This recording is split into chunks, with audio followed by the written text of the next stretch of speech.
Nos turtingo corda e agenda de tres partidos nan que está atrás de essa aqui. O pueblo de Aruba é um pueblo que está lubida a hopilige. Aqui um pouco dia tem eleição. Você tem que escolher para quem você vota e já você mira no plano e na agenda. Você mestre não lubida Kiko não está atrás de você e Kiko tem consequência não que vai vir. Please, marca não, publica não, a minha põe corre para meu Facebook.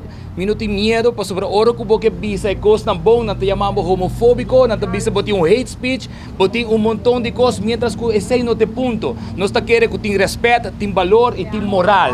Então, nós somos um povo que nós temos que respeitar outro. De mesma maneira que não quer respeito, nós também quer respeito. Bom, porque não concutar, então pretender que nós está quieto e suportar e resistir tudo o que não quer. Então, você me recorda que não tem plano, não tem uma agenda. Pois aqui, povo de Aruba, você tem que acordar que dia a eleição está bem back e você não tem que vai votar. Não está atrás de lei aqui e aqui está outra diz algo para nós saber que está vindo.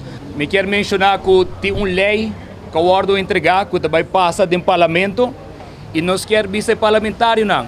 Que o povo de Aruba também está pendente para que você vai votar para. Nós também se você vai votar for ou você vai votar contra. Para sobrar o que você vota, nós também chega dia que nós também temos que votar. Então, o dia que nós chega para votar, nós também está pendente para que você não vota.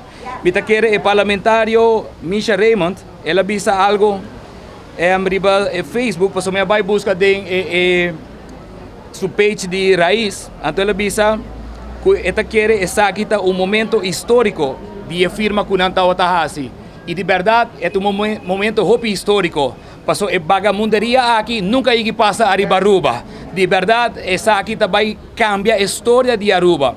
Então, a comunidade de Aruba, o povo de Aruba, e o parlamento não, está dentro de nós e dentro de você.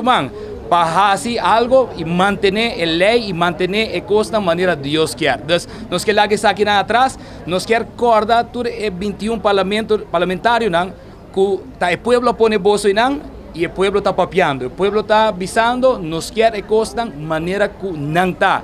Nós não queremos que a cultura de Aruba cambie, nós queremos que da maneira que está. Lo que nós experienciamos já não nós não queremos experienciar nunca mais.